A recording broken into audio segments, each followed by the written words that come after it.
It's IBC 2022, and someone that we always come and see at these shows is Xytech, and of course we speak to Greg. Hi Greg, great to see you again. Good to see you too, Simon. How have you been? Very well. So we last chatted at NAB. I think there's been some changes in Xytech. Oh, tell us all about them. There's been a huge number of really fun changes. I think back at NAB we discussed that we had new ownership. As part of the retransformation of Xytech, we now have a brand new management team led by our new CEO, Keith Buckley. So we've had Keith here at the show. We have a new Chief Product Officer, Dave White, who's also at the show. It's really the idea is to take Xytech from what we used to be, a nice friendly little company, sort of owner operated, and really taking it to the next level, and really to gain a whole lot of scope and to do it really quickly. Yeah, so customers and clients, sometimes change is a bit of a scary thing. How are you managing that change from the customer facing side? Well, from the customer-facing side, there's nothing but really good news. This is going to allow us to execute much better, much faster.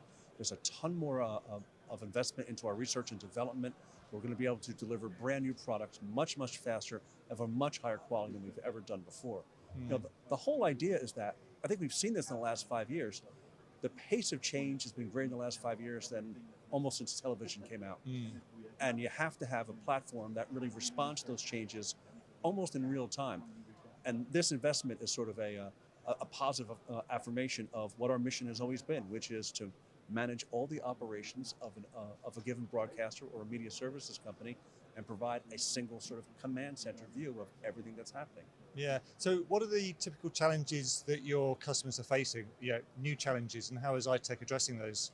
Well, I guess there's a couple of really profound ones. First, it's just the pace.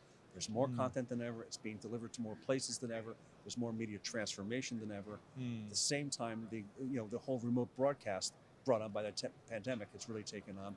Yeah. So there's really a series of very unique operational challenges. You keep hearing at the show the media supply chain. Yeah. That's not just a code word. That's a real problem that they all face, and we're in a completely unique position to manage that entire supply chain. Not just the piece of content, but the people who make it. Working with freelancers. How do you staff up? How do you distribute it through satellites or through fiber?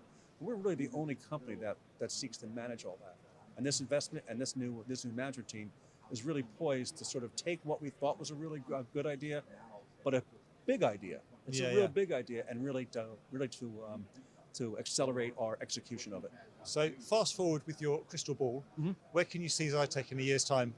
And what do you think your customers are going to really benefit from it? So our customers are going to see a lot of changes. First of all, the sort of repurposing of our application stack into a platform and apps will be complete by then. There'll be new UIs put in place. There'll be more personalized experiences. With all this data that we collect, the idea is to really curate it down and put the right data and the right functionality in the hands of the right people, regardless of what device they're using. Sure. You'll be able to use us on any device, really on any bandwidth at all. So we'll see that. And also we'll see really exciting developments in how we're really accelerating the content supply chain, how we're bleeding out errors from there and making it a lot more frictionless than it is now. Yeah. And just finally, what sort of really separates Xytech from the competition out there? Well, I think we're the only ones who have the idea of this huge scope. There are other people who do scheduling. There are other people who have asset management. Other people do lots of little pieces. We're the only company that really tries to attack the entire problem from end to end. Yeah. It's a really big vision that really requires a lot of expertise, a lot of investment, and a big customer base. And we're fortunate to have all of those on board. Yeah. It's now the whole it's just a matter ecosystem, of, isn't it? Yeah. Now it's just a matter of executing it and moving faster than our customers, which is always a challenge. Absolutely. So I'm sure we'll be talking at NAB in another 6 months' time. So it'd be great to see where we are then. Perfect. Thank you very much indeed, Greg. Thank you. Where can people find out more to keep up to date with what's going on? They can always find us on the web. It's xytechsystems.com. That's XYTECH systems.com. Fantastic, Greg. Thank you very much indeed. As always, do check out xytechsystems.com for all the really exciting and fun updates coming from them in the near future. For everything else we're doing at IBC, check out kitplus.com.